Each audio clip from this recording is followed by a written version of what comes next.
যুক্তরাজ্যের the London ক্লিনিকে 18 দিনের চিকিৎসা শেষে ছেলে তারেক রহমানের বাসায় গিয়েছেন বিএনপি চেয়ারপারসন বেগম খালেদা জিয়া। চিকিৎসকদের পরামর্শে হাসপাতাল থেকে ছাড়পত্র দেওয়া হয়েছে তাকে। খালেদা জিয়ার ব্যক্তিগত চিকিৎসক অধ্যাপক ডাক্তার AZM জাহিদ হোসেন এ তথ্য জানিয়েছেন।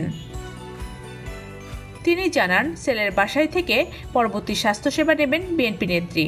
ছুটি পেলেও খালেদা জিয়া সার্বক্ষণিক অধ্যাপক জন প্যাট্রিক কেনেডি ও অধ্যাপক জেনিফার ক্রসের সার্বিক তত্ত্বাবধানে থাকবেন এবং মেডিকেল বোর্ডের সদস্যরাও থাকবেন। মাত্র 12,000 টাকায় সুন্দরবন ভ্রমণ করুন। Your tours and travels Bogura.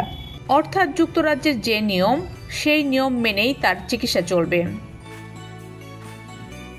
এর আগে যুক্তরাজ্য বিএনপির সভাপতি MA মালিক জানান, পুত্রবধূ ডাক্তার জোবাইদা রহমান, শর্মিলা রহমান ও 3 নাতনির সঙ্গে থাকবেন খালেদা জিয়া।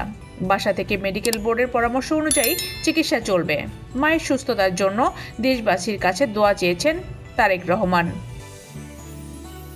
গত 7 জানুয়ারি কাতারের আমিরের পাঠানো বিশেষ এয়ার অ্যাম্বুলেন্সে করে যুক্তরাজ্যে পৌঁছানোর পর খালেদা জিয়াকে লন্ডন ক্লিনিকে ভর্তি করা হয়। এরপর থেকে লিভার বিশেষজ্ঞ অধ্যাপক জন প্যাট্রিক কেনেডির নেতৃত্বে একটি মেডিকেল বোর্ডের তত্ত্বাবধানে হাসপাতালে চিকিৎসা নিচ্ছিলেন। 79 বছর বয়সী BNP chairperson liver cirrhosis, kidney, heart, diabetics ও আর্থ্রাইটিসের জটিলতা সহ একাধিক স্বাস্থ্য সমস্যায় ভুগছেন।